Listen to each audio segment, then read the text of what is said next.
Hola, soy Jorge Verdú y os doy la bienvenida al podcast de El Trozo, un espacio que invita a perder la noción del tiempo hablando de salud, arte y espiritualidad.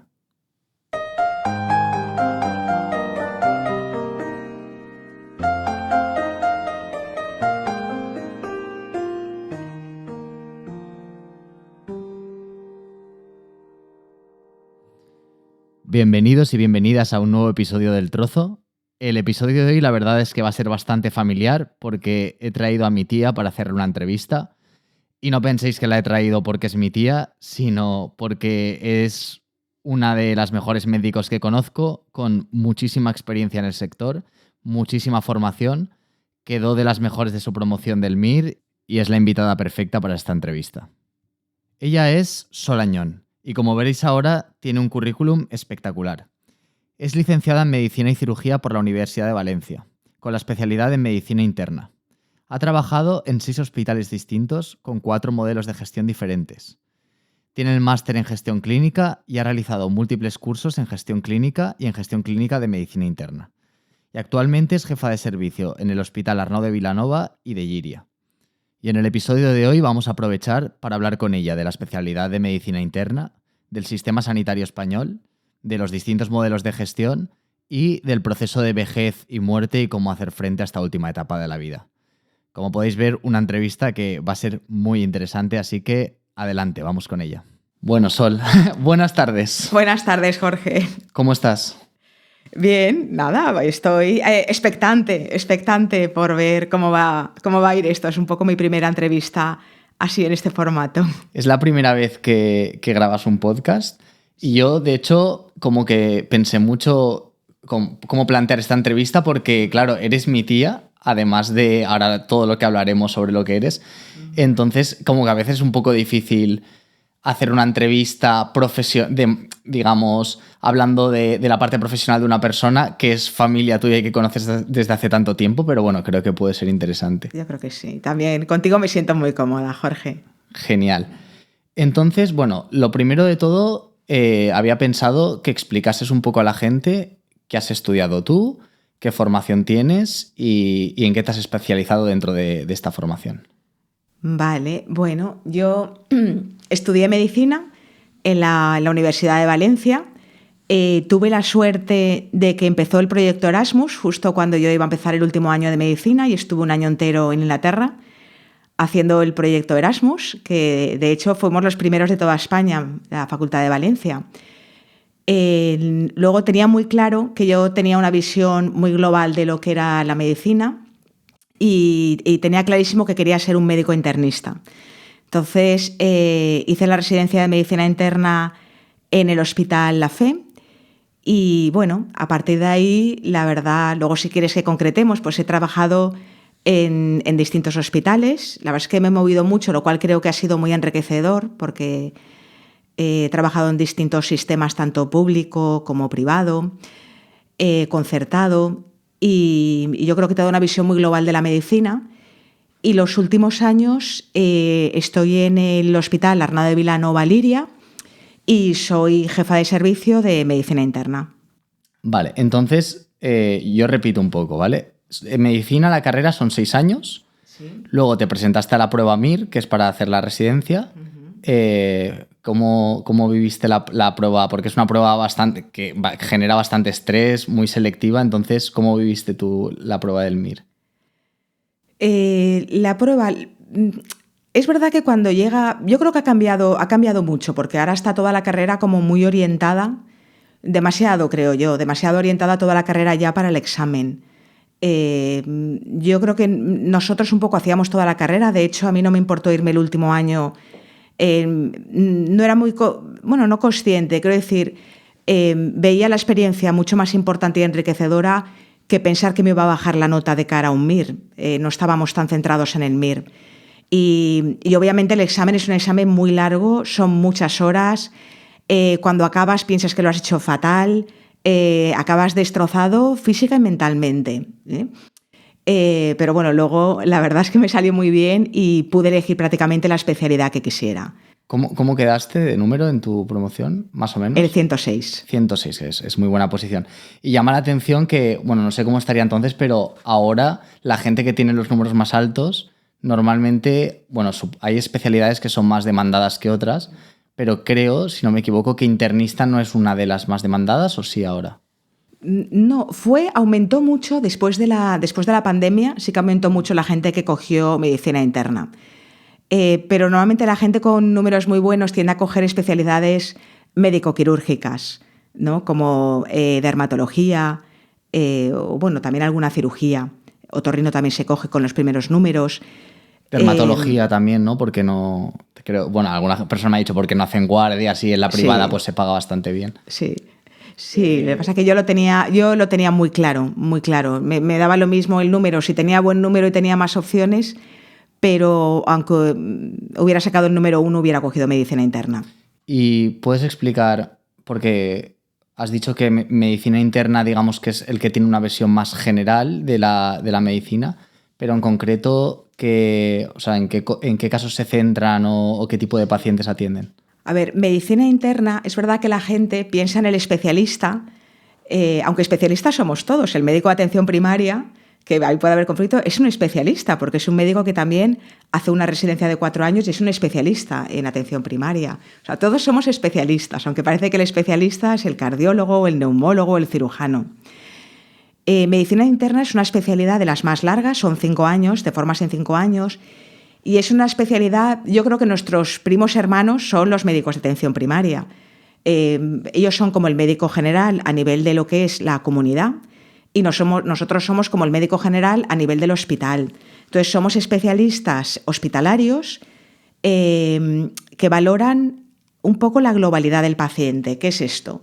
Pues, por ejemplo, pues una persona mayor que no solo tiene un problema de corazón, sino que a la vez a lo mejor o se ha roto la cadera, a la vez tiene un problema respiratorio, tiene un problema que pues nosotros intentamos como equilibrar todas las distintas dolencias que tiene y ajustar los tratamientos. Que vemos también en este momento todo lo que es las enfermedades infecciosas están dentro de medicina interna. Las personas mayores, como he dicho, aunque luego hay una especialidad también de geriatría, que también, vamos, ellos están más centrados en lo que es la globalidad, pero dentro de las personas mayores.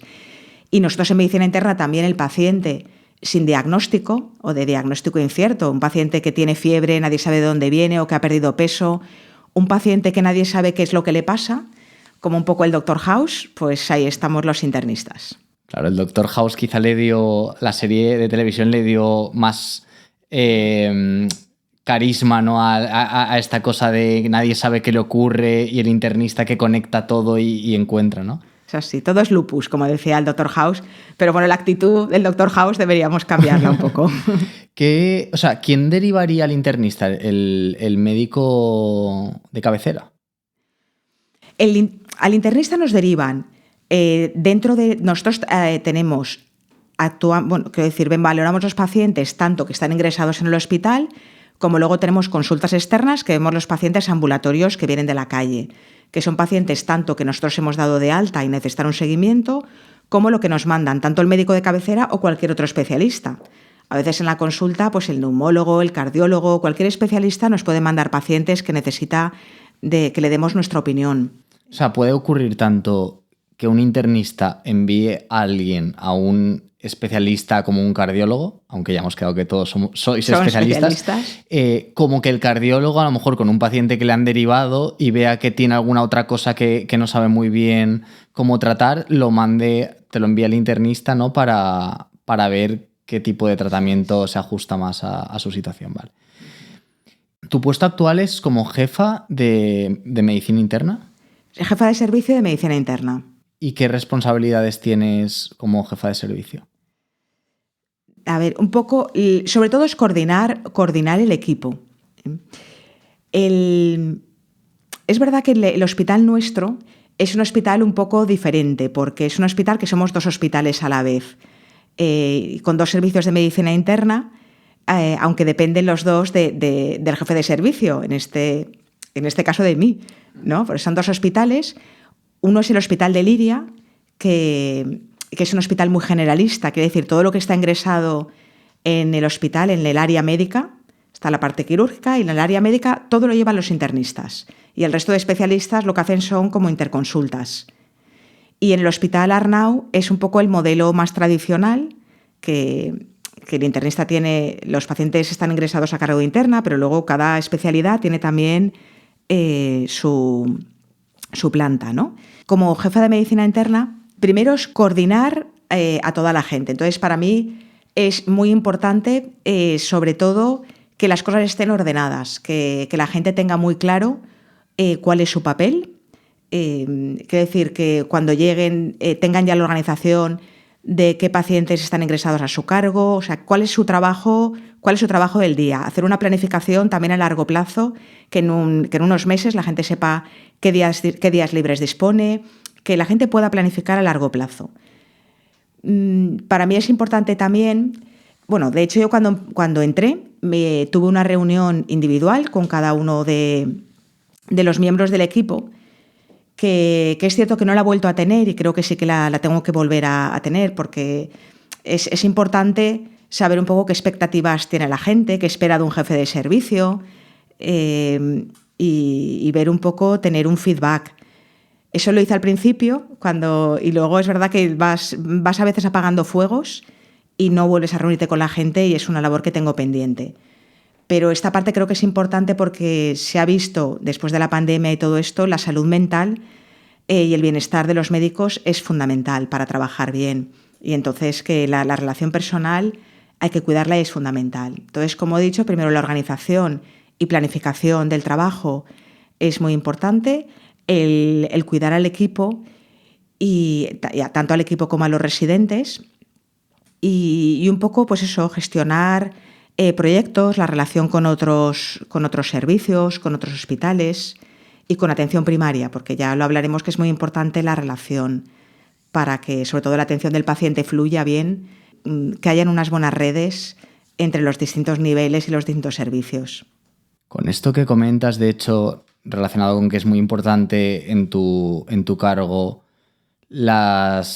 cómo tratas a las personas y preocuparte porque estén bien y tengan una buena salud mental, me conecta con otra cosa que te quería preguntar acerca del rol del internista, aunque se puede preguntar de cualquier especialidad, sobre qué competencias crees que debería tener un internista, ¿no? Porque quizás se le da bastante importancia a que sepa mucho de medicina, pero también este podcast habla mucho de espiritualidad y de emociones, de psicología también, y entonces me gustaría saber realmente qué formación se os da de psicología y de acompañamiento emocional en los pacientes, si crees que se debería dar más y si crees que esto es importante y que es una carencia o no, o que sí se trabaja. Bueno, importante es muy importante, sobre todo por el tipo, igual no solo para el internista, sino creo que para todo el resto de médicos, porque tenemos un trabajo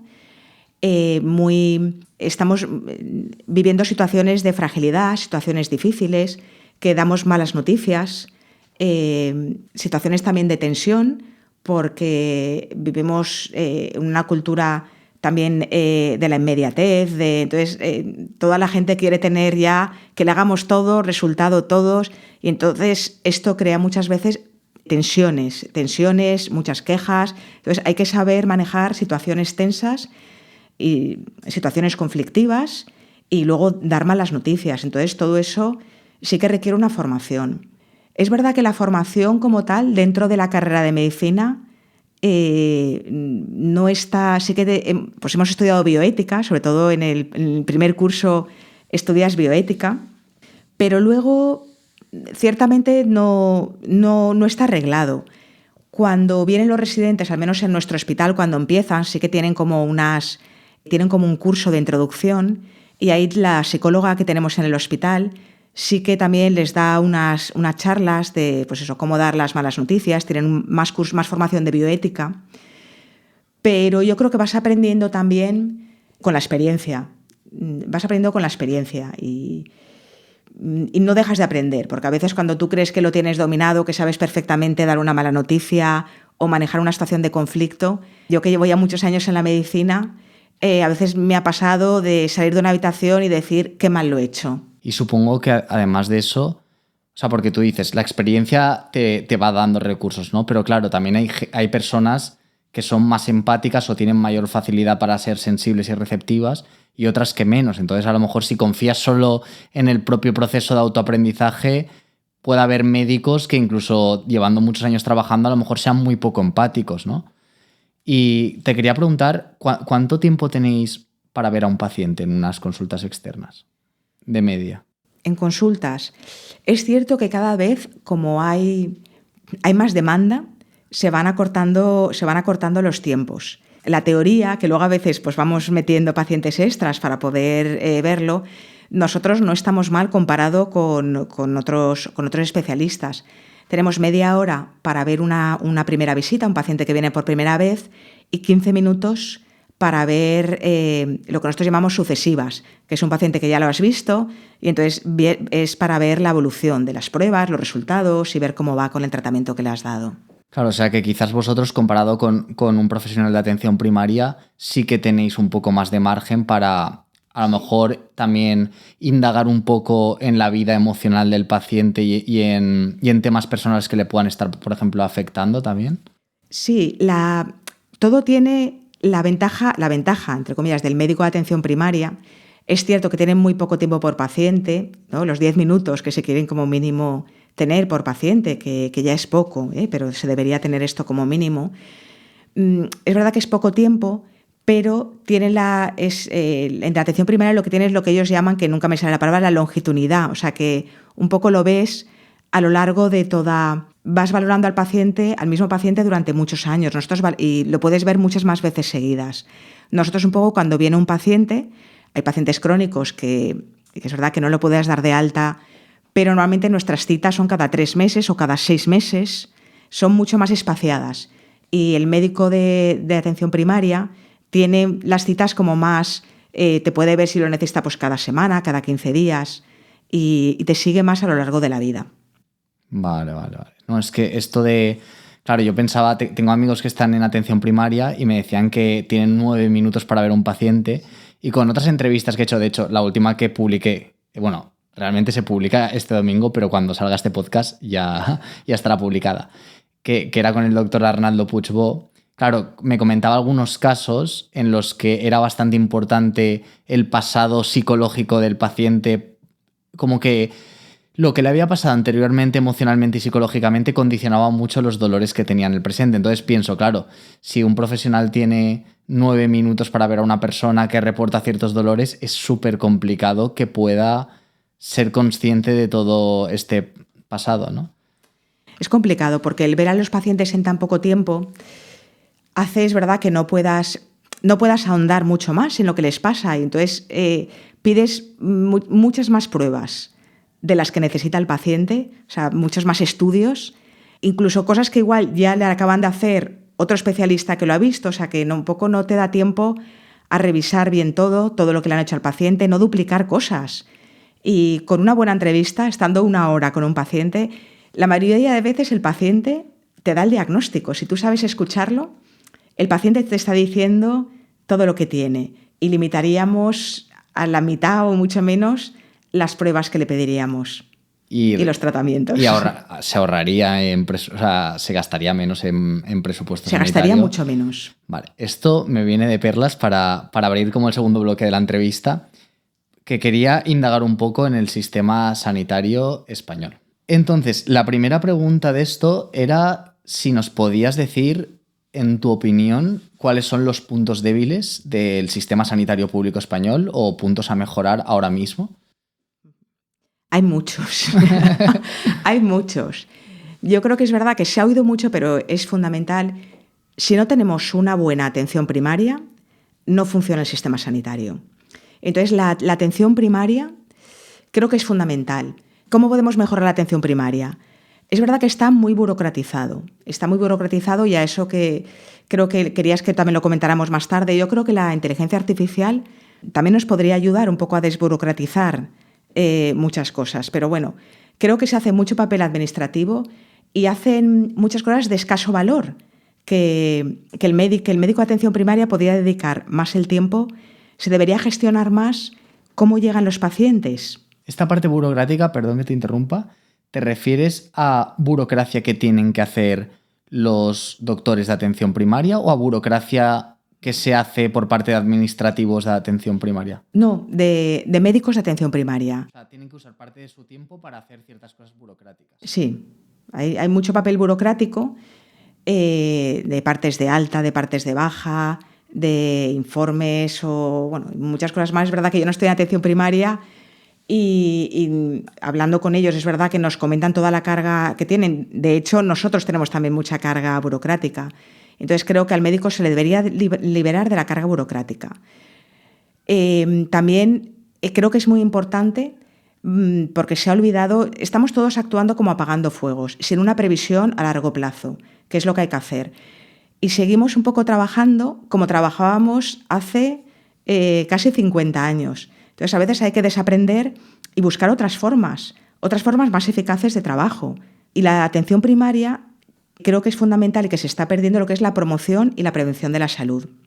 Hacer prevención y promoción, hacer charlas, trabajar por grupos de pacientes en atención primaria, explicando pues, qué es lo más prevalente que tenemos, pues, lo de la alimentación, la obesidad, qué riesgos tiene la obesidad, que realmente es una enfermedad, las adicciones, no sé, todo eso, no sé si es solo, también igual me estoy yendo de un lado a otro, pero la salud de las personas, hay que tener en cuenta que el sistema sanitario contribuye poco relativamente a la salud de las personas, contribuye un 20% más o menos. El resto es lo que nosotros llamamos los condicionamientos sociales de la salud, que es el resto de cosas, la educación, el sistema económico, incluso el medio ambiente, que hayan espacios verdes, que haya una buena relación entre las personas, que evite que la gente esté sola, ¿no? Que haya sitios donde la gente pueda ir a hacer deporte.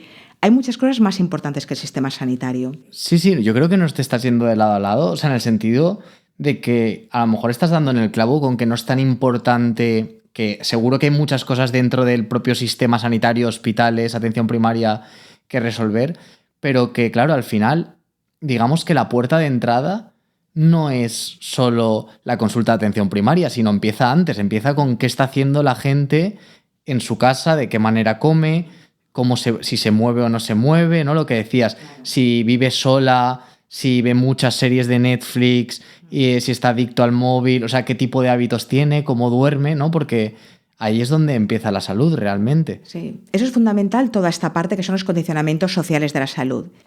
Siguiendo con la atención primaria, creo que es importante, al menos lo que estamos percibiendo es desde fuera, que hay mucha rotación de médicos de atención primaria. Entonces, es importante esa continuidad que estábamos hablando, que un paciente necesita una continuidad. Y luego, a nivel de la demanda, también se juntan muchas cosas importantes con muchas cosas banales. Entonces, creo que las consultas habría que un poco ordenarlas con una cierta previsión. Pero hay pacientes que van todas las semanas por temas que no son importantes. Por otra parte, dentro de los centros de salud, yo creo que enfermería es capaz y está muy bien formada de resolver muchas cosas. Alguna patología más leve pueden resolverla perfectamente y quitarían también carga asistencial. Un poco es lo que hablamos de estratificar. O sea, estratificar un poco que le llega al médico a lo mejor cosas más complejas, trabajar luego también por grupos de pacientes y a nivel de enfermería muchas infecciones de vías respiratorias altas, otitis, conjuntivitis, muchas de estas cosas, si están bien protocolizadas, lo podría resolver enfermería y yo creo que debemos trabajar en eso, en estratificar bien a la población, en tener protocolos claros, en desburocratizar y luego que haya más accesibilidad y una buena relación entre lo que es la atención primaria y lo que es el hospital. Saber coordinarnos entre todos, porque vamos viendo pacientes que, lo que hemos comentado antes, duplicamos, el paciente tiene una analítica ahora para un especialista, tiene una analítica a la semana para otro, va al hospital 3 veces, entonces todo esto deberíamos coordinarnos mucho mejor. A nivel del hospital, en medicina interna, para mí que es importante en la sanidad, nosotros cada vez tenemos más pacientes mayores, entonces es muy importante un paciente mayor que ingresa en el hospital, entre el 30 y 70% se deteriora funcionalmente, va a salir peor de lo que entró. Entonces, esto es muy importante, que dentro del hospital seamos conscientes de eso. Lo primero es que no somos conscientes de esto que pasa. Entonces, hemos de ser conscientes e intentar prevenirlo. Y hay métodos muy fáciles para prevenir esto. En nuestro hospital sí que hemos trabajado mucho con lo que llamamos los síndromes geriátricos. Síndrome geriátrico es pues, prevención de que el paciente se desoriente en el hospital, de que se pueda atragantar, de que se caiga. Entonces, sí que hemos hecho unos folletos y lo vamos explicando a los pacientes. Y también creo que es importante el crear un poco unas unidades intermedias, porque el paciente mayor, que ahora ya no viven muchas veces acompañados, viven solos, ingresan en el hospital y a veces pierde la funcionalidad. Entonces deberían existir, que en algunos centros sí que existen, unidades de recuperación funcional para que el paciente pueda volver más o menos a una situación como estaba antes de ingresar. Porque si no entramos un poco en el círculo de que cada vez se van deteriorando mucho más. La verdad, solo es que estoy sorprendido porque has dicho realmente muchas propuestas que se podrían mejorar, ¿no? Muy concretas. Te voy a decir, si quieres, unas cosas que he estado leyendo yo para ver que me digas tu opinión realmente si son tan así, ¿no? Porque, mira, he leído que el gasto sanitario en España es un 2% respecto al Producto Interior Bruto menos que la Unión Europea, que la media de la Unión Europea. Por lo tanto, como que yo en este punto ya veo que obviamente no todo es el dinero. O sea, seguro que se pueden hacer las cosas, como tú decías, de manera mucho más eficiente, pero bueno, que también invertir más en sanidad sería una manera de mejorar el sistema, supongo, ¿no? Sí, de todas maneras, a veces lo que se invierte, porque si lo comparamos también con Estados Unidos, tiene un gasto enorme, mucha más inversión en sanidad y, sin embargo, la mortalidad, todas las cifras de mortalidad y todo son mucho peores que las nuestras. Entonces, a veces, es verdad que la inversión es importante. Yo creo que la partida principal de gasto suele ser en personal. Es la partida más importante de gasto a nivel de sanidad. Y yo creo, es cierto que también hemos de hacer una crítica, una autocrítica, y que habría que revisar también cómo funcionamos, porque es lo que hemos dicho, que igual que hemos dicho en pruebas complementarias, a nivel de personal, si nos gestionamos mejor, podemos ser más eficaces. Pero creo que es cierto que hay, al menos yo en mi hospital y en mi entorno cercano, hay una falta de personal muy grande. No es que se ahorre en personal, pero es verdad que necesitaríamos invertir muchísimo más. Os vendría bien tener más personal. Nos vendría muy bien tener más personal. Podríamos, pues eso, ver más pacientes, más consultas, poder dedicar más tiempo a cada paciente y ver las cosas mejor. Porque quizá una cosa no es excluyente de otra. Es decir, invertir más en sanidad también podría ser, no lo sé, a lo mejor ahora digo una barbaridad, pero, por ejemplo, invertir en algún tipo de especialista que pueda analizar cómo optimizar cosas. Por ejemplo, lo que comentabas de la inteligencia artificial, pues claro, ahora nosotros a los profesores nos están dando o poniendo a disposición cursos de cómo utilizar inteligencia artificial para preparar mejor las clases, ¿no? Y para ser más eficiente, pues. Quiero decir, podría invertirse en enseñar técnicas de inteligencia artificial para hacer más eficiente ciertas partes del proceso sanitario. No, eso que dices es muy, vamos, es fundamental. Yo creo que necesitamos analistas de datos, un poco saber si uno no analiza lo que está haciendo no puede tomar buenas decisiones, ¿no? Y a veces no te puedes basar por intuiciones. Y es muy importante, yo creo que gente que nos enseñe también cómo hacer un proceso bien hecho. Tú tienes las ideas, ves al paciente, sabes lo que le podría mejorar, pero necesitas expertos, igual que en la industria automovilística, ¿no? Que se hizo, que te acompañen en hacer un proceso, en hacer un cuadro de mandos, en ver indicadores. Eso es fundamental. Es verdad que hay hospitales muy grandes que tienen mucha gente dedicada a esto. Los hospitales pequeños, el nuestro, tenemos una población muy amplia, pero es verdad que carecemos de muchas cosas. Porque hablando de los indicadores, y disculpa si a veces me voy de un lado a otro, es verdad que antes los indicadores un poco de resultados eran más, pues el número de altas que dabas, la ocupación de las camas.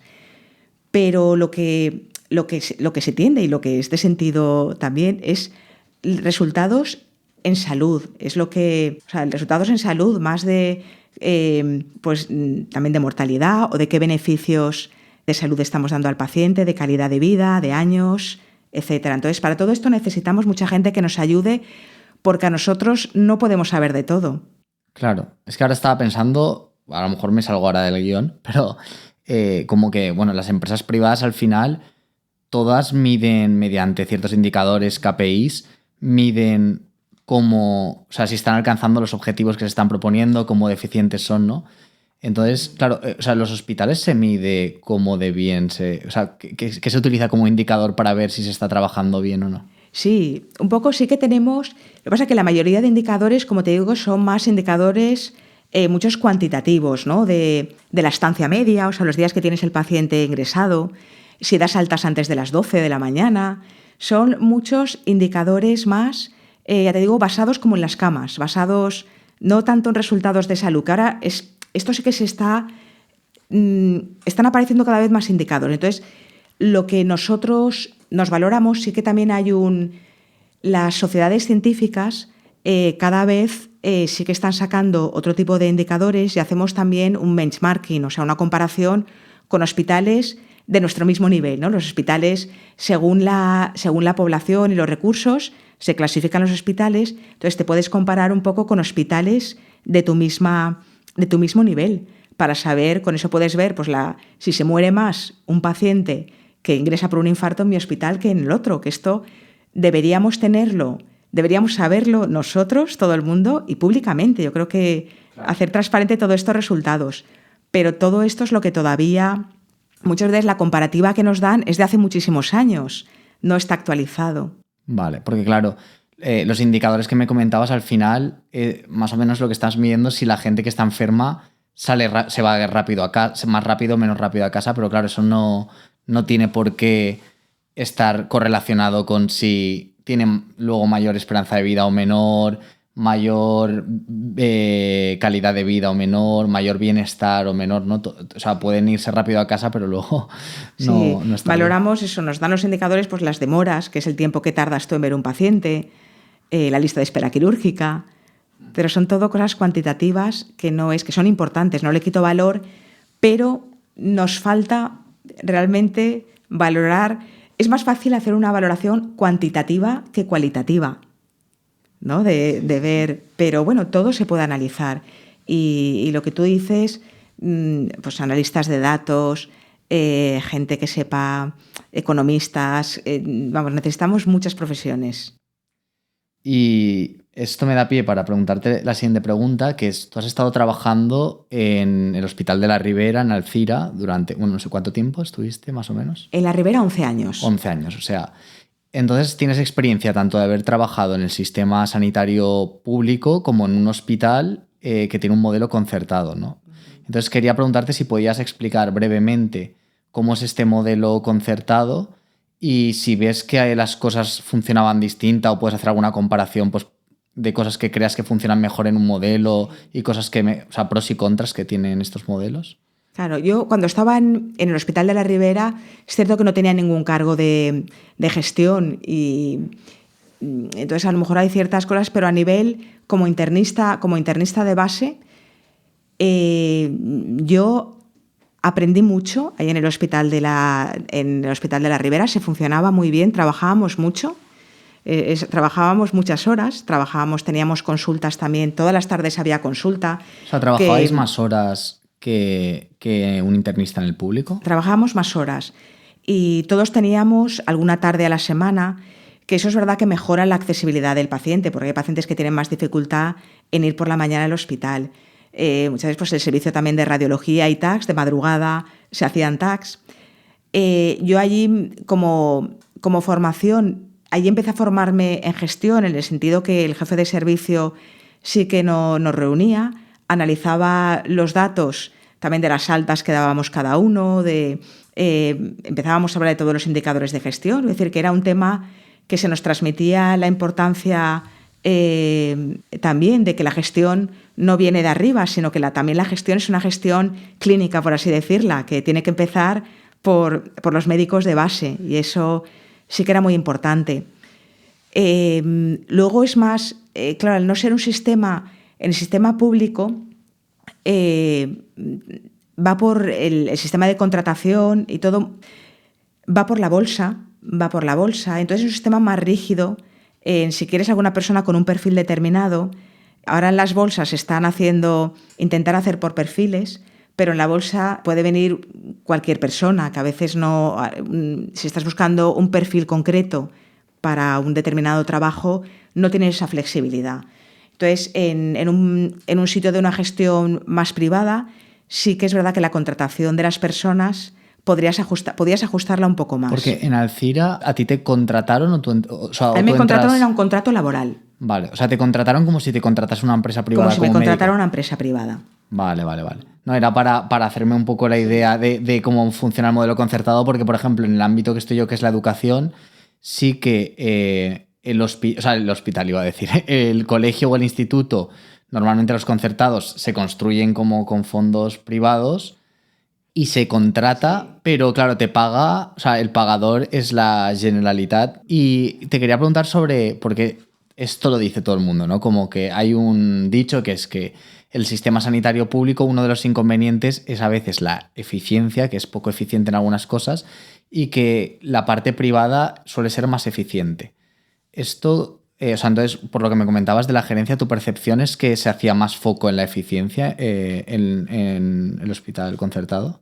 Es verdad que en el Hospital de la Ribera teníamos muchísima carga asistencial de trabajo, que eso pues hacía a veces que tenías claro que para poder gestionar todos los pacientes que tenías que ver, a veces tenías que dar altas precoces, citártelo posteriormente en la consulta, y el ritmo de trabajo, he de decir que a nivel de la pública, aunque trabajamos también mucho, es menos carga asistencial que la que yo viví en la Ribera, aunque también hay que tener en cuenta que hace tiempo de ahí, y entonces no sé muy bien ahora la circunstancia cómo estará. La siguiente pregunta que te quería hacer, Sol, es sobre los tiempos de espera en general del sistema público. Y, o sea, quería poner un ejemplo personal porque al final es lo que tengo yo cerca, ¿no? Por ejemplo, yo soy una persona que generalmente ahora no voy mucho al médico porque más o menos tengo buena salud. Pero, por ejemplo, este verano pues me empezó a doler la rodilla, yo estoy operado del menisco y probablemente sea algo relacionado con eso, ¿no? Y claro, si voy por lo público, es decir, si yo voy a mi médico de atención primaria, le digo mi problema, o sea, y me da cita con un traumatólogo y una prueba diagnóstica, realmente el tiempo de espera que hay para eso es muy alto. O sea, en mi caso, por ejemplo, la última vez que tuve un problema similar, me daban la resonancia dentro de 10 meses. Entonces, claro, entiendo que los tiempos de espera se gestionan en función de la urgencia, ¿no?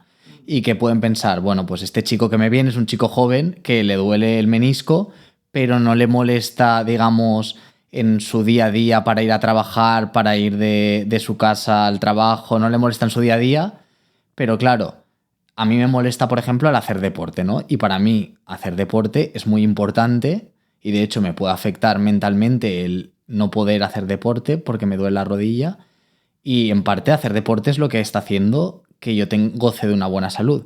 Entonces quería preguntarte un poco tu opinión acerca de esto porque, bueno, no sé, lo veo un tema complicado. Es cierto que es lo que decíamos, hay tanta demanda que es muy difícil gestionar todo esto. Aquí entran varias cosas. Por una parte, iba a decir la exigencia de los pacientes, depende la exigencia de los pacientes en el sentido, te voy a poner un ejemplo, una persona con lumbalgia, tiene lumbalgia y enseguida va al médico y lo que quiere es que le haga una resonancia, cuando la resonancia inicialmente no sirve de nada. No sirve de nada en el sentido que lo más importante es explorar al paciente, porque si el paciente no tiene lo que nosotros llamamos déficit neurológico, que es que de repente no mueva bien una pierna, o muchas veces la resonancia no nos va a aportar muchas cosas más, y en un dolor agudo hay que esperarse 6 meses a veces, y ahí es cuando la resonancia va a tener valor. Es decir, que muchas veces la resonancia, que es lo que la gente enseguida nos exige, pruebas.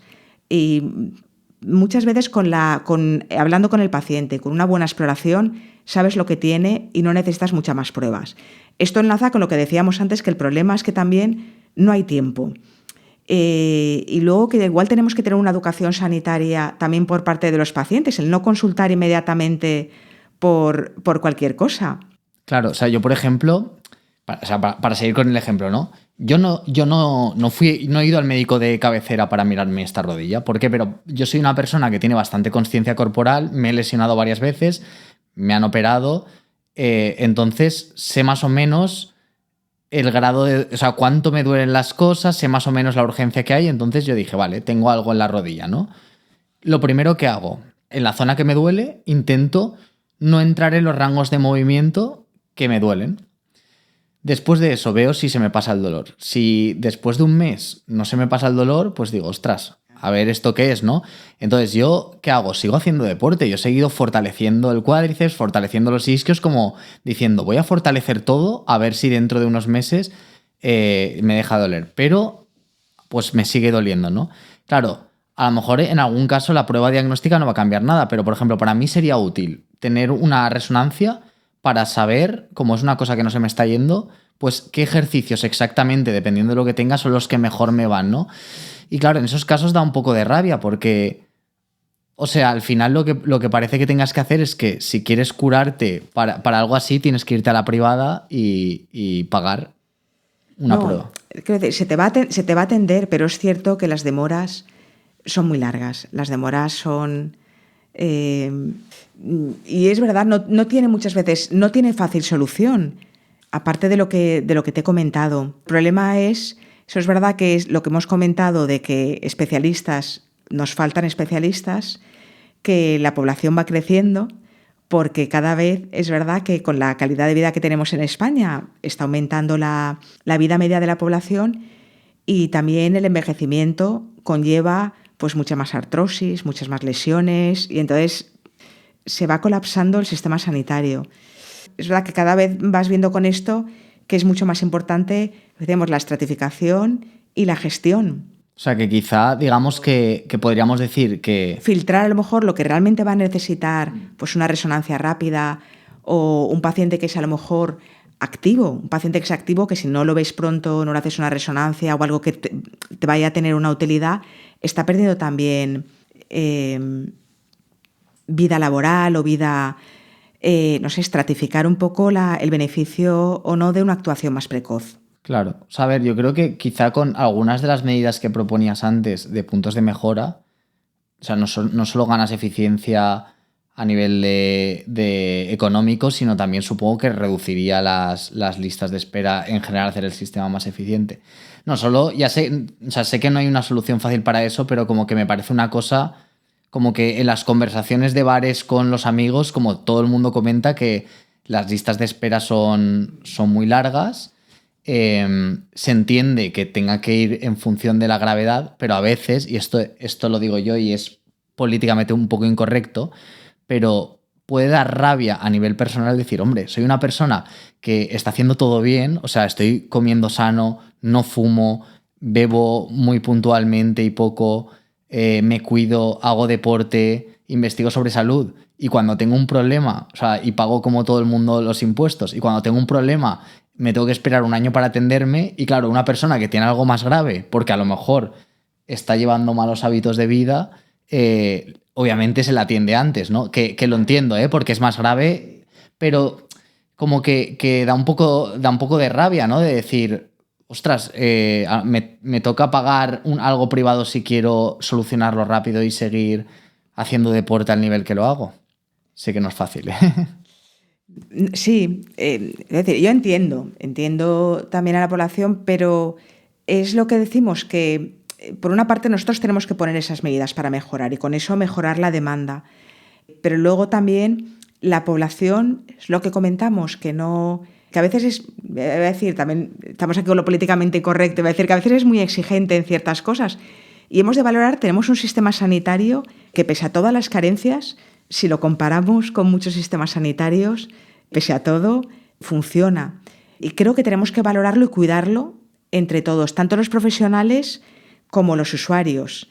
Y entiendo que es desesperante. Mucha gente está pendiente de cirugías, pues de la vesícula durante tiempo y mientras pasando cólicos biliares. A veces se intenta gestionar lo mejor posible, pero... Sí, no, sí que es verdad, perdona que te interrumpa, pero que, bueno, claro que al final también tendemos mucho a mirar lo que nos ocurre individualmente y a veces es difícil como empatizar. Claro, cuando te explican historias quizás es más fácil empatizar, pero claro, que a lo mejor hay gente que está esperando que tiene problemas más graves que tú, ¿no? Pero en tu universo, pues lo que te ocurre a ti siempre es lo más importante. Entonces también creo que está muy bien este punto de, bueno, es verdad, no tenemos un sistema perfecto, hemos visto, ¿no? Durante la conversación de hoy estamos viendo que hay muchas cosas que se pueden mejorar, pero sí que es cierto que está bien, bueno, decir, vale, a lo mejor a mí no me pueden mirar la rodilla, pero voy a dar gracias de que gracias a los impuestos que estoy pagando, pues mucha gente no se muere y mucha gente se le salva la vida y se le hacen operaciones urgentes que le están dando calidad de vida gracias a estos impuestos. Entonces, bueno, creo que está muy bien este punto. Sí, yo creo que todo lo urgente, realmente la sanidad pública es excepcional y normalmente una persona tiene una neoplasia, o sea, tiene un cáncer, tiene un accidente de tráfico, realmente el sistema sanitario funciona. De hecho, yo lo que veo más es, por ejemplo, que esto es otro tema que no quiero abrir el melón, pero los funcionarios pueden elegir si quieren asistencia privada o pública mediante Muface. Y claro, mucha gente elige asistencia privada justamente porque los tiempos de espera son muy largos en la pública, pero cuando luego tienen un problema muy grave, quieren que se lo traten en la pública. O sea, luego cuando alguien tiene un cáncer o una operación importante, la gente, generalizando, suele preferir que se lo hagan en la sanidad pública porque los médicos de la pública tienen como más fama de que en la pública sale mejor, que nuestros hospitales, yo creo que sí, que nuestros hospitales públicos funcionan muy bien. Lo de Muface es un gran melón que ya veremos qué pasa, porque ahora es verdad que en teoría ya Muface van a pasar a la pública y veremos a ver, porque también son los usuarios de Muface están muy acostumbrados a elegir ir directamente a un especialista sin pasar por el médico de atención primaria, que es el que tiene también que gestionar todas estas cosas. Y luego es un volumen muy importante de pacientes, de usuarios, que bueno, ya veremos qué pasa con todo esto de Muface. Dejamos este melón aparte porque sí. si no nos podríamos poner a hablar un buen rato. Vale, y para cerrar este tema del sistema sanitario, y ya lo empiezo a conectar con el siguiente, que va a ser el envejecimiento en general, quería preguntarte como frente al reto que tenemos delante, ¿no? Que va a ser cada vez, parece ser que vamos a ser una población más envejecida, entre que aumenta la esperanza de vida y que la natalidad es baja, parece que apunta hacia eso. ¿Qué crees que pueden ser, o cuáles crees que pueden ser las áreas más importantes dentro de la medicina para que el sistema pueda sostener esta población envejecida y el dolor crónico? Nada. Es un tema, claro, pero es un tema muy importante y muy vigente. Es muy vigente. Yo creo que es importante lo que seguíamos diciendo antes, la prevención y la promoción es fundamental. Yo creo que a nivel de la comunidad, lo que decimos en las personas mayores, es importante y volvemos un poco a lo mismo, para evitar el deterioro, es que tengan una buena alimentación, que se mantengan activos. A nivel social, que tengan redes sociales, que puedan socializar y que puedan tener una serie de actividad física. Entonces, ahí es verdad que hay centros de mayores, ¿no?, en todas las comunidades, que yo creo que deberían potenciarse muchísimo, ¿no? Porque a veces cuando lo vemos no todo el mundo puede entrar. Hay gente que quiere entrar a las clases de la memoria o a las clases de la gimnasia y hacen selección porque no hay para todo el mundo. Creo que todo el mundo que quiera hacer una actividad de esta debería tener una plaza, porque esto es fundamental. Igual que hay mucha gente que vive sola, y el hecho de que en estos centros de mayores haya un comedor, ¿no?, haya una cafetería, que puedan disponer de un menú, porque hay mucha gente que ya pierde las habilidades, lo vemos en la gente mayor, ya no tienen ganas de cocinar, comen algo dulce, se comen el café con leche con galletas, que es lo más fácil, hay muy poca ingesta de proteína, Entonces, el hecho de que en estos centros, por ejemplo, pueda haber unos menús asequibles, tanto en la comida como en la cena, que les permite la sociabilidad y el estar, por ejemplo, con otra gente. Yo creo que esto es importantísimo y no se deberían cerrar. Entiendo que también esto es caro y necesita un soporte público, ni en vacaciones, ni en verano. Creo que es algo fundamental. En los parques públicos, que eso también sé que se está haciendo, ¿no?, en la promoción del deporte en las personas mayores. Esto es muy importante. Luego, a nivel de lo que es las enfermedades crónicas, el sistema sanitario a veces está hecho para tratar lo que es las descompensaciones. Un paciente tiene una enfermedad crónica, no para tratar la descompensación, es decir, nosotros lo vemos cuando se descompensan, y entonces ingresan o va todo corriendo. Pero lo que hemos de hacer es prevenir esas descompensaciones. Esto sería, por ejemplo, se me ocurre, por ejemplo, en el ámbito del cáncer, por ejemplo, están las pruebas de cribaje, ¿no? O sea, tú normalmente, por ejemplo, si eres hombre, pues creo que, no sé, la edad, creo que son a partir de los 40 o 50, está recomendando pues hacerte una colonoscopia, ¿no? Hacerte Bueno, también de la colonoscopia. próstata. Tenemos el cribaje, sobre todo el de la próstata, también el PSA está más en entredicho. Lo que tenemos es la sangre oculta en heces, que sí que hay unos programas a nivel de toda la población de cribajes. Pero más que a nivel de este tipo de cribaje, como es la mamografía o como es la sangre oculta en heces, yo me refiero que es a nivel de cronicidad que es lo Una más, insuficiencia renal, lo por más prevalente. ejemplo, La insuficiencia o renal está aumentando, la diabetes, la insuficiencia cardíaca, los EPOCs, que son los pacientes bronquíticos crónicos. Entonces yo creo que esto, ¿cómo lo veo en un futuro? Yo creo que sí que habrá, igual que están ahora los relojes inteligentes y todo, yo creo que la inteligencia artificial nos tiene que ayudar también a un poco prevenir que la gente, anticiparnos, es como todo, siempre es anticiparse a que el paciente se descompense, ver por ciertas medidas, que le llega al médico de cabecera pues cuando ciertos tipos de alarmas, y entonces que nos anticipemos a que ese paciente se descompense. Vale. O sea que como resumen podría ser, lo primero de todo, ¿no? Los hábitos de la gente. Es decir, que en general ya desde jóvenes que la gente se cuide más, ¿no? Porque tendemos a ver que una persona de 90 años sí o sí es una persona súper arqueada, como con un montón de problemas de salud, que se toma 40 pastillas, pero realmente una persona que se cuida mucho durante toda la vida puede llegar a los 90 años. Claro. Se ve gente de 90 años que tiene muy buena salud y que camina perfectamente. Obviamente, al final la edad tiene un deterioro de todos los órganos y del cerebro y todo, pero digamos que se puede envejecer mejor y peor, ¿no? Entonces, esto sería el primer punto.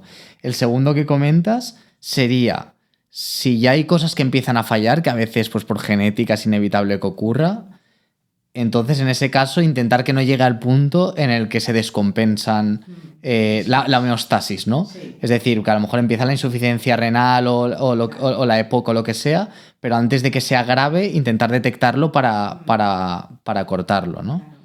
Y luego otro punto sería, una vez ya se han también descompensado, que hubieran vías, que eso sí que lo estamos intentando nosotros mejorar desde el Hospital de Medicina Interna, la relación con la atención primaria, que estos pacientes crónicos muchas veces no tengan que pasar por urgencias, sino que a lo mejor pues que haya un contacto con el internista del hospital o con los geriatras, entonces crear ese circuito que si necesita alguna prueba hospitalaria que sea más fácil, ¿no? La accesibilidad también a nosotros. ¿Tú haces, por ejemplo, consultas telemáticas? Sí, porque normalmente lo que recibimos, las consultas tanto de atención primaria como de los especialistas, ellos nos llegan, es como un buzón electrónico, ¿no? Entonces, en ese buzón electrónico te ponen el problema del paciente y lo que necesitas. Entonces, tú, según lo ves, en ese mismo momento le puedes responder, le respondes electrónicamente, pues mira, pídele esto, hazle, y si no mejora, vuélveme a hacer una interconsulta. O mira, te doy una cita y que venga este día directamente a mi consulta. Esto sí que lo hacemos. Y realmente yo creo que sí que está funcionando y ha mejorado mucho ese flujo.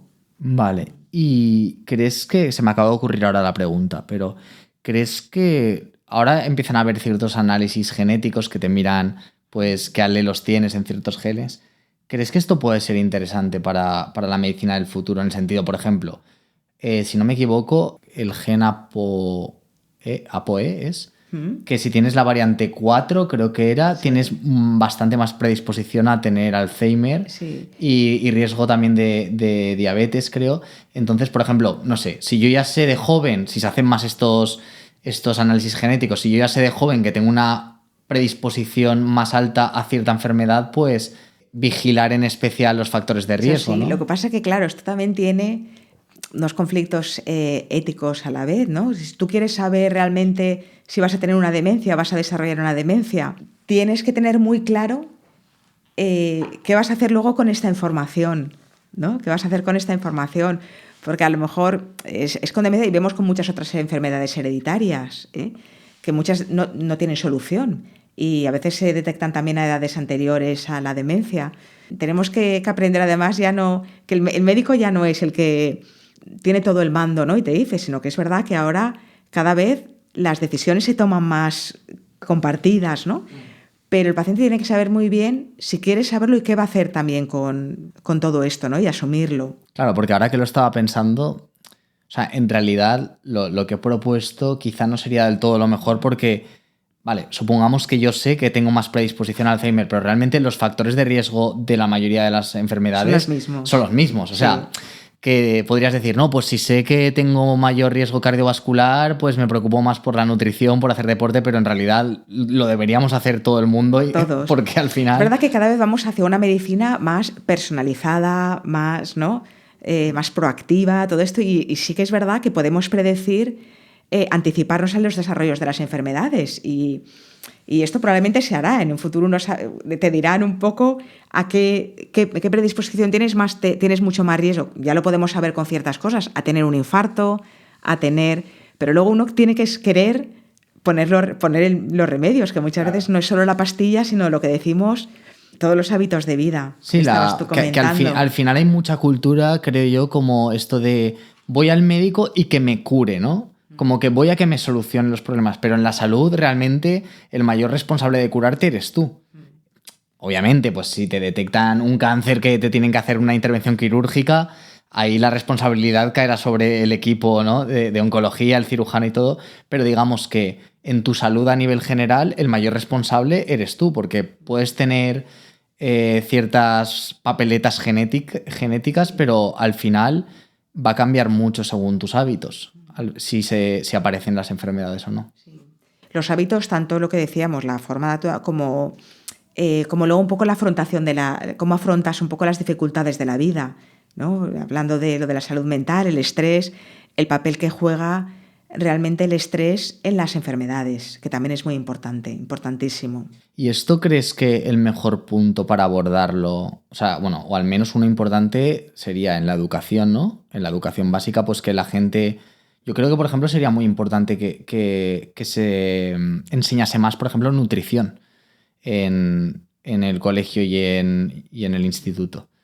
Y que hubiese incluso, ahora se hacen proyectos, pero quizá una asignatura de hábitos saludables y incidir más en esto. Sí que es verdad que nos falta cultura, porque la gente muchas veces no lo relaciona, porque hay muchas cosas que las tenemos como muy socializadas, como es el alcohol, ¿no? Ahora nos regalan a todos botellas de vino, botellas de champán, es una cosa muy social. Y entonces no sé si la gente sabe tanto las repercusiones del alcohol a nivel del desarrollo cerebral, las influencias que tienen tanto a nivel del corazón, a nivel hepático, el tabaco. Culturalmente esto es muy bestia, porque yo, por ejemplo, me ha pasado de días de celebración decir, no, yo hoy no bebo.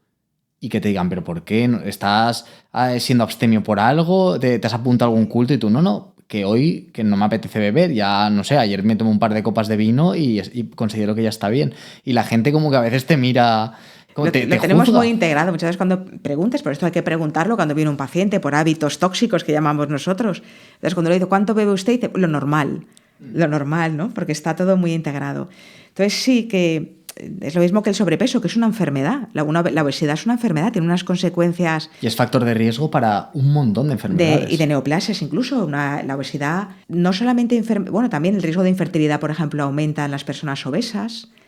Muchísimo, aumenta determinados cánceres, están relacionados también con la obesidad, como el cáncer de colon. Y eso la gente no lo sabe. Y a lo mejor sí que es verdad, dices, ¿cómo hacemos esta promoción? Pues a lo mejor sí que es verdad que a través de las escuelas...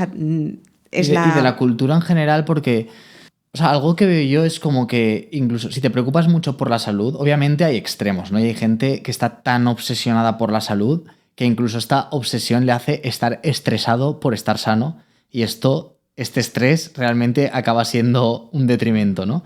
Pero si estás bastante preocupado por la salud en general, como que parece que a la gente le moleste un poco. O sea, hay algo que quiero sacar ahora, por ejemplo, el tema, ya que estamos hablando de esto, que me da bastante rabia. A mí me gusta, por ejemplo, organizarme la agenda de la semana en función del deporte que hago. Es decir, yo, por ejemplo, sé que mínimo tengo que 3 días a la semana hacer deporte. Entonces yo esos 3 días al principio de la semana me quiero organizar que el lunes, miércoles y viernes de 6 a 8 yo voy a hacer deporte. Y luego agendo los compromisos sociales o lo que sea, ¿no? Pues, por ejemplo, hay gente que lo ve fatal, ¿no? Porque considera que eres muy rígido, que, hombre, no puedes dejar de hacer deporte para quedar y es como, bueno, es que realmente considero que en general hay más problema de que la población se mueve demasiado poco que la población está obsesionada con hacer demasiado deporte. Yo creo que el deporte es, yo también lo veo misma, el deporte para mí es fundamental para liberar tensiones, ¿no? Aparte de la salud, que está demostrado, ¿no? Que el deporte mejora la salud a nivel de todo, ¿no? Realmente el medicamento más sano y más barato es hacer deporte. De hecho, dicen que, no me acuerdo qué estudio comparaban, que esto decían, o sea, si tú fumas, obviamente depende de cuánto, pero en general era, si tú fumas y haces deporte, es mejor que no fumar y no hacer deporte.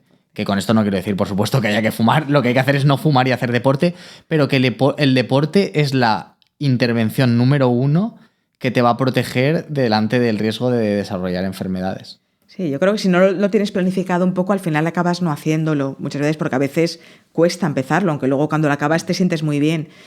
Pero sí, lo que pasa es que es como todo en la vida, que yo creo que hay que tenerlo planificado, pero luego la rigidez absoluta en la vida tampoco es buena, ¿no? Entonces que siempre luego pues hay imprevistos, vivimos en un mundo, ahora le llaman el VUCA, ¿no? Que es verdad que es todo muy volátil, está la incertidumbre, todo cambia y todo es ambiguo y hemos de estar preparados un poco para esto. Entonces, una cierta flexibilidad es fundamental. Sí, yo estoy de acuerdo que flexibilidad es súper importante, pero bueno, yo al final pienso, vale, pues si no puedes, o sea, a lo mejor no puedes hacer 2 horas porque o has llegado cansadísimo de trabajar, pero pues haz media, haz 20 minutos. 10 minutos después de cenar, sal de tu casa y da un paseo a la manzana, ¿no? Como para mí es esta filosofía un poco de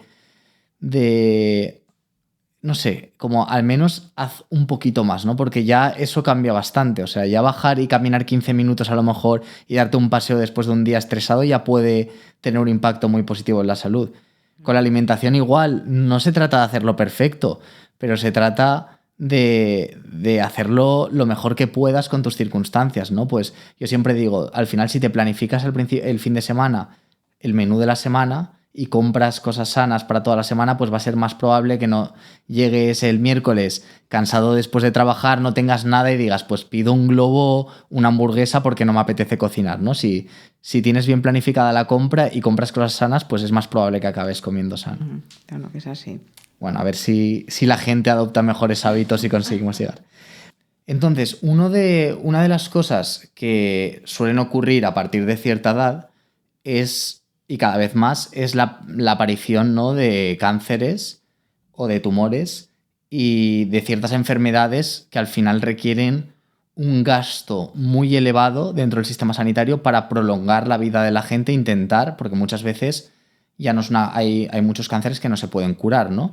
Y que lo que intenta hacer el sistema sanitario es que esta persona viva el mayor tiempo posible. Y a veces, pues, ciertos fármacos te pueden ayudar a prolongar un poco la esperanza de vida o una intervención quirúrgica, ¿no? Pero en general se sabe que esta persona, un poco antes o un poco después, va a tener que hacer frente a un tema muy importante en la vejez, que es la muerte. Que a veces también es un poco tabú en nuestra sociedad hablar de la muerte. Entonces, ahora mismo, o sea, ¿puedes hablar de más o menos en qué tipo de situaciones se da esto? O sea, ¿en qué tipo de enfermedades, por ejemplo, pueda ocurrir que alguien ya sepa más o menos que se va a morir antes o después y lo que se intenta hacer es alargar la vida con ciertos tratamientos? Antes había ciertas cosas que ya por la edad no hacíamos y ahora la medicina ha evolucionado de forma que indirectamente prolongas la vida. Quiero decir, por ejemplo, una cirugía cardíaca de cambiar una válvula era una cirugía más agresiva, por así decirlo. Entonces, determinados tipos de personas, pues ya no decías, pues mira, ya es muy mayor, no lo hacemos. Ahora, con todas las técnicas intervencionistas que se llaman, como que no te tienen que abrir y lo hacen pues a través de una vena, con un catéter, te pueden poner una válvula, que ahí están las instrucciones de la válvula aórtica, te ponen una cosa que se llama una TAVI, que es como una válvula artificial, que no necesitas operarte. Y entonces eso es verdad que si tú prevés que una persona pues va a tener una supervivencia superior a un año, como una calidad de vida, se lo pone. Entonces, lo mismo que en los cánceres, ahora muchas veces con los nuevos tratamientos de la inmunoterapia, son tratamientos, podemos decir, como menos agresivos, que los pacientes lo toleran muy bien, o hay muchos tratamientos o quimioterapias adaptadas que pacientes mayores de 80 años se está poniendo.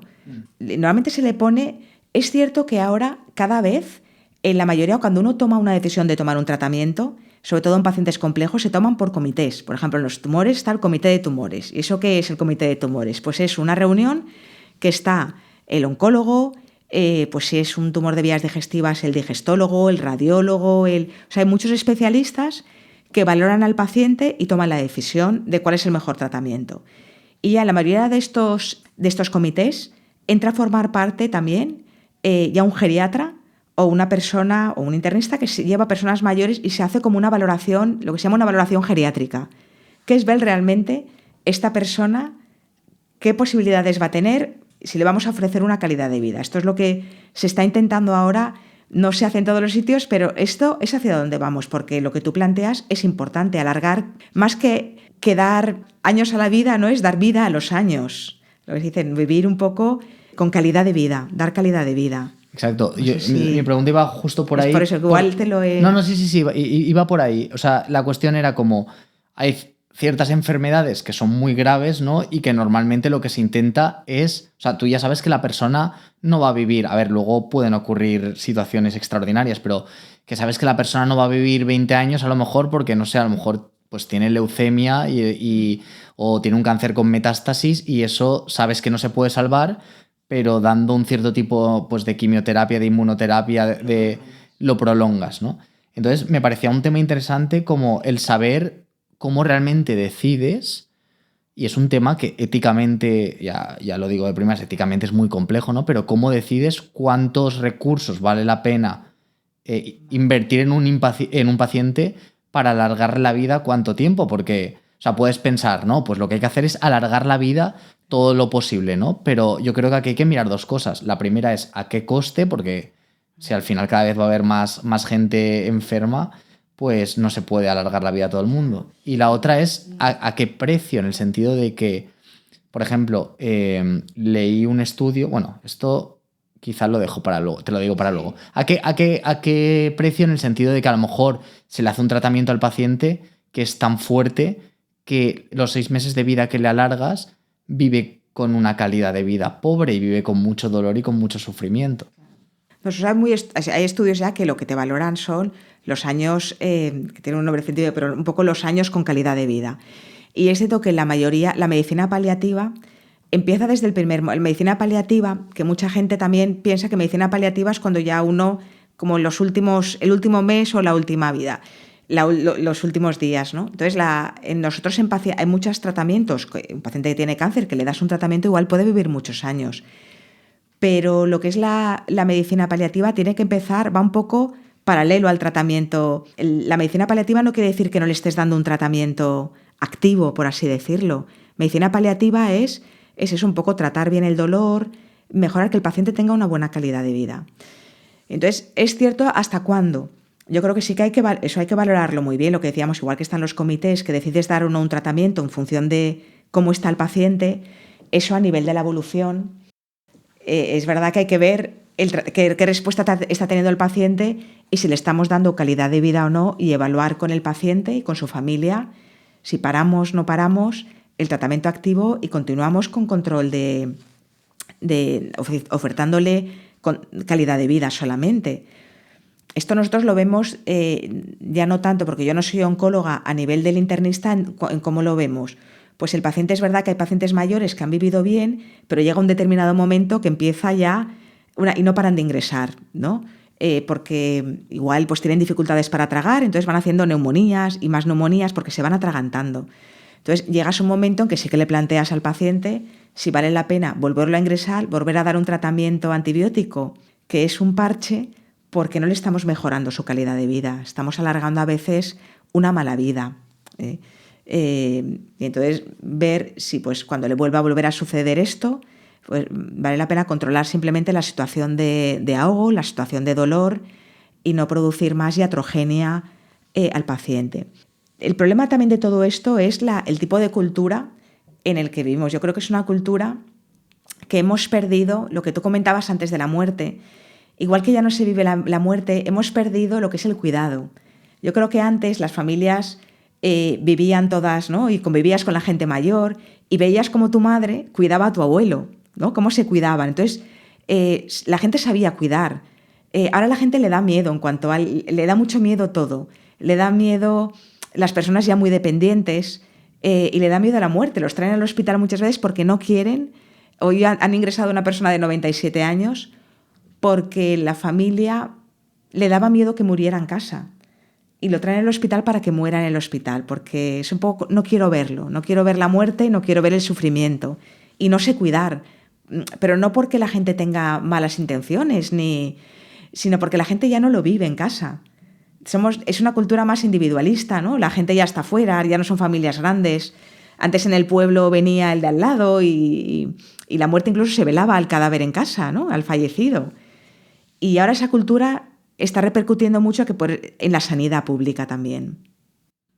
Es que justo me has abierto 3 cosas de las que quería hablar, o sea que fantástico, pero lo veo súper interesante esto porque yo te lo preguntaba porque vi un estudio científico que me llamó mucho la atención, que en pacientes que tenían cáncer comparaban tanto la esperanza de vida como la calidad de vida en el final de su vida, por ser redundante un poco, a los que les aplicaban, o sea, a los que les dejaban de intervenir para intentar alargar la vida y solo les aplicaban cuidados paliativos, y a los que les hacían una intervención quirúrgica para intentar alargar la vida, ¿no? Y paradójicamente, a los que no les hacían la intervención quirúrgica y tan solo les aplicaban medicina paliativa, vivieron más años de media y con mejor calidad. Entonces, esto me llamó mucho la atención porque dije, ostras, es que claro, también es muy importante el cómo está el paciente en el hospital o donde esté, cómo le tratan, de quién está acompañado, que a lo mejor si te dan algo para paliar el dolor, se preocupan porque estés bien emocionalmente, ya no solo emocionalmente, sino como este podcast también habla de espiritualidad, que tú en tus últimos momentos tengas una razón de por qué has vivido, que te sientas acompañado, que le encuentres un sentido al irte, que todo esto, y también me conecta con lo del principio que te decía de que el médico quizá también debería ser como una especie de acompañante emocional, ¿no? Claro, que todo esto puede hacer incluso que vivas más. Entonces me parecía muy curioso el que a veces puedes pensar que a lo mejor dejar de dar tratamiento a una persona y darle solo un cuidado paliativo puede ser como dejarlo morir, entre comillas, pero realmente no es dejarlo morir, es que la muerte nos va a venir a todos, ¿no? Y al final es casi más importante, como vamos a morir todos, el cómo te mueres y el que te mueras con el mayor bienestar posible, si puede ser acompañado, si puede ser con la sensación de pues haber aprovechado la vida. Pero claro, como tú dices, es un tema muy tabú la muerte ahora. La muerte es muy tabú y luego es muy difícil a veces este tema de la muerte porque es lo que el acompañamiento, y es lo que te comentaba, que a veces por muchos años que lleves hay gente, todo el mundo necesita su momento para recibir también la información, ¿no? Uno tiene que estar preparado. Muchas veces el paciente sabe muchas cosas antes de que nosotros las digamos, porque están hiperatentos, captan los gestos. Los gestos dicen mucho, los silencios dicen mucho, escuchan palabras, escuchan comentarios que pensamos que no nos oyen. Cuando una enfermera entra en la habitación o entra... Muchas veces lo saben, pero a veces una cosa es que lo sepan y otro es que lo escuchen directamente de ti, ¿no? Que les digas. Y muchos necesitan su tiempo y a veces no están preparados. Si tú intentas a algún paciente, porque el paciente cada vez tiene que saber más, ya no es la cultura de decírselo al familiar y no se lo dices al paciente, tiene que saberlo. Entonces intentas planteárselo, decir, mira, si quiere preguntarme algo, puede preguntarme lo que quiera, algo que le preocupe, dígamelo. Porque normalmente el paciente, perdona que te interrumpa, Sol, el paciente, tú le planteas si quiere recibir un tratamiento o si prefiere, o sea, aunque no sean excluyentes las dos cosas, lo paliativo del tratamiento, pero tú esto le dejas la decisión al paciente normalmente, o sea, un oncólogo le deja la decisión al paciente o la toma el médico.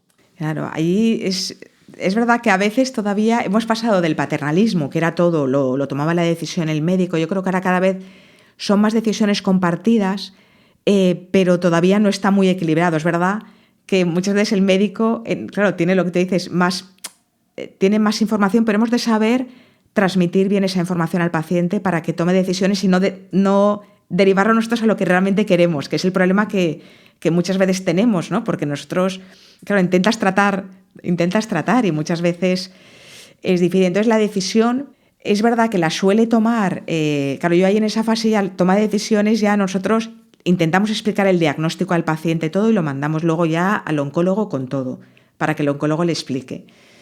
Entonces el oncólogo normalmente explica todo esto al paciente y a los familiares y les dejan una puerta, pero yo creo que es una información que te deja tan trastocado, ¿no?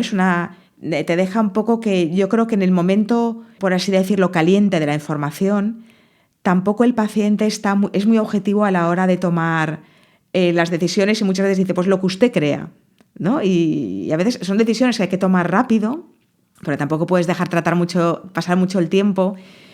Y yo no sé tampoco cómo me lo vería como paciente. Creo que no estamos jugando como en la misma liga. Claro, además será como una especie de duelo, me imagino, porque o sea, al final es el duelo de lo último que te queda, que es te vas a morir y tienes que estar como preparado para desapegarte de algo que te ha acompañado toda tu existencia, que es tu vida, ¿no? Entonces, claro, que me estoy imaginando que si es duro cuando te deja una pareja, por ejemplo, hacer ese duelo y mentalizarte, decir, ya no voy a estar con esta persona, claro, hacer un duelo de te vas a morir y tener que decidirlo rápido, claro, no, tú a lo mejor necesitas un tiempo para procesar eso y para ver cómo te quieres morir, porque yo me intento poner la piel, a mí no me gustaría ahora morirme en un hospital, porque me imagino con la comida que dan los hospitales y la habitación del hospital, o sea, preferiría casi morirme en mi chalet a lo mejor, no sé. Lo que pasa que luego, es que es muy personal, luego se crean muchos miedos también y a veces la gente en un hospital, lo que pasa es que ahora está la hospitalización domiciliaria, que también, que imagino que la gente que nos escucha sí que sabe que tienes la posibilidad de tú estar en tu domicilio acompañado y van médicos del hospital también a verte. Pero el tema de la muerte, la información de la muerte y últimos días, es verdad que es muy interesante. Dicen que un poco aceptas la muerte también en función de cómo has vivido, ¿no? El que está tranquilo con su vida, un poco que ha cerrado todas las cosas, que ha llevado una buena vida, tiene mejor muerte. Y a lo mejor el que tiene asuntos que resolver. Yo también veo, depende, es decir, una madre o un padre con hijos jóvenes, pues uno rompe las estadísticas porque se agarra a la vida lo máximo posible, porque claro, es muy duro. Entonces cada uno tiene su circunstancia. Claro, me imagino, claro, y luego los casos, eso sí, ahora de repente yo tuviese una enfermedad terminal, claro, no es lo mismo, no es lo mismo, ¿no? Que a lo mejor que una persona que tiene 90 años, que ya ha vivido muchísimas cosas en su vida, son situaciones muy distintas y cada caso será lo suyo. Sí. Y luego me imagino que puedes hablar de, no, yo estoy mentalizado para irme y todo, pero luego a lo mejor en el último momento te quieres aferrar a la vida y quieres que si te pueden prolongar 3 meses que te lo prolonguen, o tu pareja o lo que sea. Para cerrar esto te iba a preguntar, porque lo tenía aquí apuntado, ¿crees que los recursos que se destinan para tratamientos paliativos son suficientes o que se debería invertir más en los tratamientos paliativos? Que se debería invertir mucho más y formar mucho más a todos los profesionales sanitarios, porque es verdad que aún hay gente que se muere con dolor o que tienen.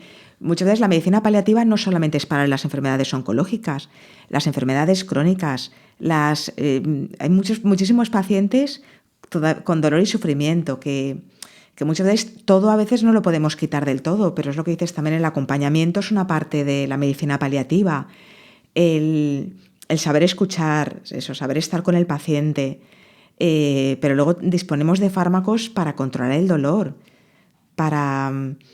y pienso que sí, mucha gente, que luego lo hablaremos también, ¿no? Todo el tema de la eutanasia y todo, mucha gente yo creo que llega también, bueno, es un tema también pero también porque no ha recibido una buena medicina paliativa. Y luego es lo que decíamos, que la medicina paliativa mucha gente lo equipara también solamente a los últimos días, ¿no? Y la medicina paliativa hay que darle en paralelo a cuando le estás dando también otro tipo de tratamiento. No sé si me explico bien. Creo que sí, pero mira, si quieres, podemos aprovechar ahora y a lo mejor puedes explicar, o sea, la medicina paliativa, además de pues la típica imagen de poner morfina a un paciente para que no sufra antes de irse, ¿qué cosas podría englobar? ¿Qué cosas? Por ejemplo, pues en un paciente también con cáncer que tiene metástasis a nivel del hueso, la radioterapia. Hay radioterapia analgésica que se llama, que es para quitar el dolor, o hay también radioterapia que la damos como hemostasia para parar determinadas hemorragias, se puede dar radioterapia. Hay medicamentos para controlar la sensación de náuseas o vómitos que te pueden dar determinados tratamientos, la ansiedad, la agitación, por ejemplo, la agitación también en enfermedades graves o en los últimos días de un paciente muy grave, está muy inquieto, se desorienta completamente. Entonces, hay medicamentos para controlar esa agitación y esa ansiedad y que el paciente pueda estar tranquilo. Poner, por ejemplo, a un psicólogo, a una psicóloga o algún tipo de acompañante terapéutico, ¿podría considerarse un tipo de medicina paliativa de alguna forma? O sea, en el sentido de intentar que una persona que está pasando por un tratamiento complicado y doloroso pueda también mentalmente y emocionalmente descargar esos sentimientos. Claro. Quiero decir, es verdad que el dolor tiene una regulación central también, ¿no? Entonces, todo lo que es la angustia vital, ¿no? Una angustia vital, situaciones estresantes, hace que también la sensación de dolor sea mayor, ¿no? Sea mayor, porque el dolor tiene también un componente muy central, muy del sistema nervioso central y luego muy emocional también. Y entonces, el acompañamiento, eso es fundamental. Nosotros en el hospital sí que tenemos psicólogas que estará en la unidad de oncología. Y las podemos llamar no solo para oncología, sino para cualquier otro tipo de paciente ingresado con un sufrimiento. Entonces, les ayuda un poco en todo lo que son tanto las fases del duelo como luego llevarla y llevar Claro, la es que eso enfermedad. debe ser súper importante porque ahora me ha venido a la cabeza, por ejemplo, Viktor Frankl con El hombre en busca del sentido, ¿no? Que al final, como él explica, mismas personas pasando por una situación igualmente de complicada y dolorosa, como el poder dar una explicación o encontrar un sentido o a lo mejor un sentido de lo que está ocurriendo puede aliviarte mucho el dolor de la situación, aunque este fuese más psicológico, y estar, o sea, de alguna manera sobrellevarlo mejor y poder estar más en paz con ello. Sí. O sea que... No, eso es fundamental. Es el psicólogo y luego la empatía con el médico. En estas situaciones yo creo que el médico tiene que saber pues, sentarse al lado del paciente y dedicarle tiempo, más de los 15 minutos a veces igual que se pueden tener, el tiempo que necesiten. Sentirse escuchado, sentirse que es importante. Pues como lo mencionabas antes, vamos a pasar ya a esta parte del final de la eutanasia. Quería preguntarte, bueno, pues si tú tienes pacientes que han expresado que les gustaría cesar su vida, ¿cómo ves este tema? Yo creo que es verdad que el paciente, y eso está en la ley, el paciente tiene derecho a aceptar o rechazar tratamientos. Sí que hemos tenido, y a mí hay pacientes que sí que me han pedido también directamente la eutanasia. Entonces, esto es un protocolo, tenemos un protocolo muy claro que hay que nombrar un médico evaluador. O sea, esto tiene muchas fases, ¿no? Hay unos criterios de entrada que tienes que cumplir, pues que seas mayor de edad, que no pueden otros tomar la decisión de una eutanasia por ti. Tú tienes que ser tú el que tome este paso o tome esta decisión. Tiene que ser una enfermedad incurable y un sufrimiento que no se pueda controlar, ¿no? Entonces, ¿en qué tipo de pacientes lo vemos? Pues a veces pacientes con una ELA, con una esclerosis lateral, que llega un momento que el paciente tiene sus facultades mentales perfectas, pero llega un momento que van a dejar, no pueden respirar ni pueden comer. Entonces, el paciente, por supuesto, puede rechazar. Hay pacientes que sí que se les da una ventilación asistida o se les hace se les da una nutrición artificial, pero el paciente tiene todo el derecho del mundo a decir que él, cuando llega ese momento, por ejemplo, pues no quiere continuar, ¿no? Un poco son decisiones muy difíciles también para el propio paciente y para sus familiares, son decisiones muy difíciles. Y la eutanasia, sobre todo, quiero decir, es difícil, y para nosotros porque en principio no... Claro, tú quieres que el paciente, te gustaría curar al paciente, pero también una visión del médico es acompañar en el sufrimiento, ¿no? es acompañar al paciente. Y pues bueno, una opción es la eutanasia en este caso. Tenemos muchos problemas cuando el paciente a lo mejor tiene un problema de salud mental de base, que por una parte podrías decir que es una discriminación de la salud mental, que es verdad que está discriminada en muchos sitios, pero también a veces te planteas, es verdad, para ellos pueden decir que una depresión es una enfermedad que no tiene cura, aunque bueno, sí que tiene cura, pero hay muchas depresiones endógenas que son muy difíciles y que para ellos es un sufrimiento insoportable. Entonces, ¿entraría esto o no entraría esto? Se nos crean muchos conflictos éticos. Claro. También hay cosas que están muy claras, hay enfermedades que yo creo que están muy claras, ¿no? La decisión de la eutanasia, y otras que puede ser muy complicado. Puede ser muy complicado. Y esta decisión has dicho que al final es una especie de comité de evaluador, ¿no? Vale, y esto me relaciona con la voluntad vital anticipada, que me gustaría si pudieses explicar un poco qué cosas incluye o qué puede elegir una persona. Vale. Sí. Para sus un poco voluntades las voluntades son muy fáciles de hacer, que la gente igual piensa que esto lo puedes hacer en cualquier centro de salud, por ejemplo, o si estás en el hospital también puedes bajar a atención al paciente y es muy sencillo de hacer, ¿no? Tienes que tener pues un testigo, bueno, el que lo quiera es muy fácil, en internet te pone todo o preguntar en tu centro de salud y lo explican todo. Entonces allí uno puede dejar por escrito un poco cuando llegue el momento que él no pueda valerse por sí mismo, quién quiere que le cuide, quién quiere que tome las decisiones, si quiere, lo que decíamos antes, que llega un momento que no puede alimentarse, si quiere que le hagan una alimentación artificial, que le pongan sondas o que un poco le pongan una medicación para que no padezca y acelerar directamente el proceso de la muerte, si quiere fallecer en el hospital, si quiere fallecer en casa, y un poco todo, si quiere que se le alargue la vida en una situación en la que él ya no pueda valerse por sí mismo. Y también en el mismo documento de voluntades anticipadas, bueno, puedes decidir un poco si quieres que tus órganos se donen, o sea, si quieres ser donante. Y un poco, creo que también, ahora a lo mejor me confundo, Jorge, y tendría que mirarlo bien, porque sí que, claro, lo cambiaron a raíz de la ley de eutanasia.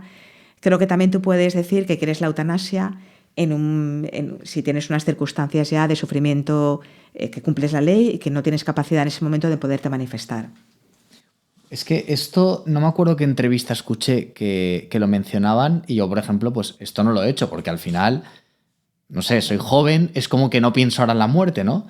Pero escuchándolo dije, ostras, es que quizás es interesante hacerlo por dos razones. Una, porque creo que espiritualmente está bien como hacerte consciente de que un día vas a morir y tenerlo claro, que eso no te impida disfrutar tu vida, pero que creo que está bien saber que eres mortal y un día te vas a morir, ¿no? Porque a veces, sobre todo la gente joven, hace muchas cosas como con esta invulnerabilidad de pensar que no van a tener consecuencias, ¿no? Y es como, no, o sea, tengo un cuerpo mortal y un día me voy a morir. Y hacer este documento puede ser una manera de hacer un paso, ¿no? Como el testamento de esto va a ocurrir en algún momento.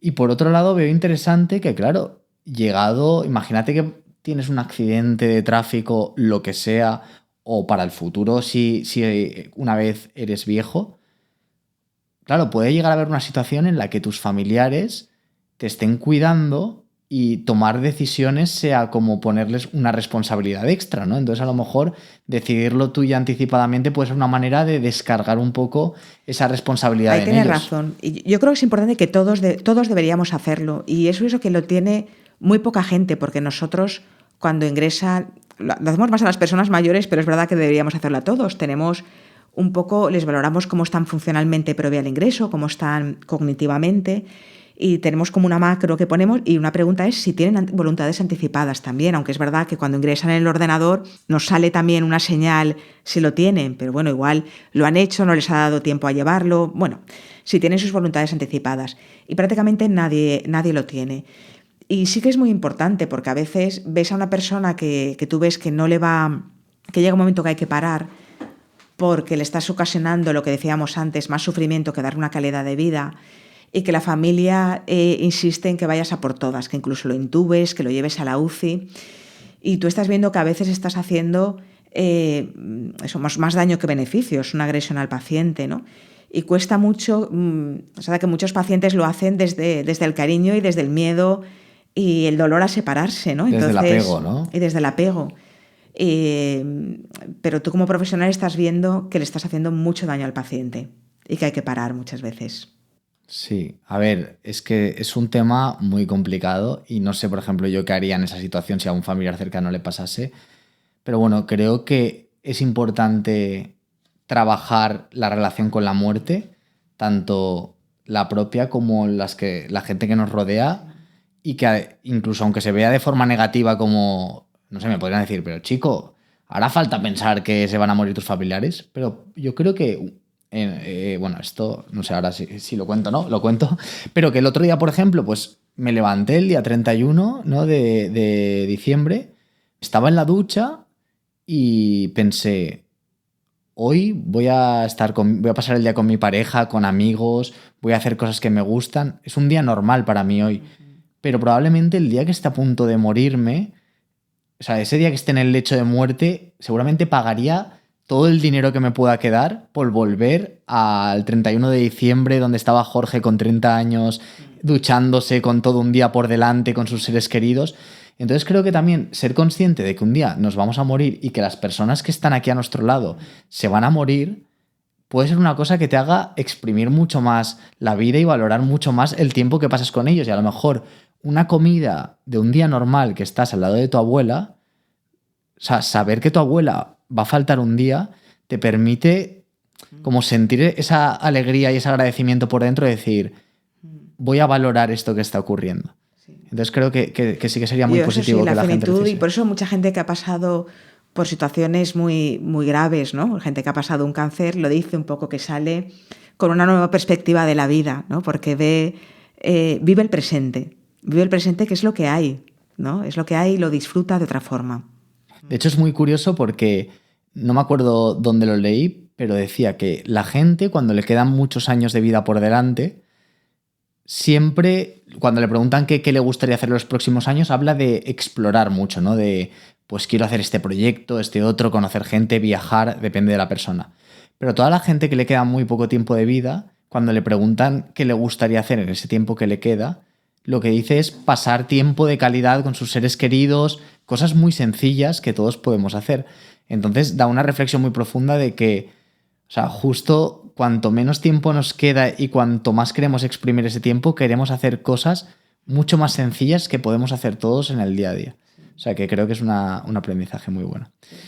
Pues Sol, con esto es la última pregunta esta la que quería hacerte. Entonces simplemente te quería preguntar si hay alguna cosa de los temas que hemos tratado que te gustaría acabar de decir o si se te ha quedado algo por decir. Y si no, ya paso a hacerte unas 4 preguntas cortas que le hago a todo el mundo antes de cerrar la entrevista. Vale, pues pasamos a las preguntas. Vale. Entonces, la primera es una recomendación de un libro. Sí, a ver, la verdad es que hay muchos, ¿eh? Y la vida, además, es verdad que cada libro, según el momento de la vida, no que te lo lees, que luego lo vas recordando, pero yo un libro que me gustó mucho y que lo he recomendado y lo he regalado mucho es El arte de amar, de Erich Fromm. El arte de amar, que es muy bonito y no se refiere solo al amor romántico, ¿no? Sino un poco a cualquier arte. Por ejemplo, ahora que estamos hablando del mundo de la medicina, también el arte para poder ser un buen médico, o el arte para poder ser un buen padre o un buen amigo, ¿no? Y entonces es verdad que va pasando, habla de los distintos tipos de amores y concluye una serie de actitudes que son muy importantes, ¿no? Que es como la disciplina, la concentración, la paciencia, la perseverancia, que eso es un poco para cualquier amor y para cualquier... Ese libro me encantó, es un librito muy pequeñito. Pues lo he escuchado mucho y lo he visto muchas veces en librerías, ¿sí? Pero no me lo he leído, así que voy a aprovechar y me lo leo. La segunda pregunta es, si tuvieses la oportunidad de tomarte un café con cualquier persona del pasado, del presente o del futuro, viva o muerta, bueno, del futuro no, porque no, obviamente no la conoces, ¿con quién quedarías a tomar un café? ¿Con quién te gustaría? Pues mira, yo no es porque hayamos acabado de hablar también de este tema de la muerte y de lo que decíamos de vivir el presente, pero yo cada vez yo disfruto mucho. Si me dicen, ¿dónde? Pues estoy más a gusto con mis amigas de toda la vida, las amigas del colegio. Me iría con ellas a tomar un café. Sí, y a disfrutar. Antes que con alguien, por ejemplo, que está muerto o que ya no está aquí. Antes que con alguien que está muerto, sí. Bueno, esta Sí, respuesta no me la esperaba. Me parece muy chula, ¿no? ¿eh? Que decir algo que ya puedes Sí, hacer, pero... sí, porque yo creo a lo mejor me estoy haciendo mayor, pero valoras mucho más lo que tienes y ves la importancia de cuidar muchísimo a la gente que está a tu alrededor, a la gente que está alrededor. Y entonces, claro, pues echo mucho de menos la gente que se ha ido, ¿no? Pero, pero creo que si no disfrutamos lo que decíamos antes, el momento con la gente que tenemos, luego nos pasará lo mismo, luego ya no estarán tampoco. No sé, yo disfruto mucho eso, pues yo diría con mis amigas. ¿Eh? Me parece una respuesta Que muy no se enfade bonita. mi pareja, que lo tengo a él todos los días, ni mi familia, que los quiero mucho, mis amigas.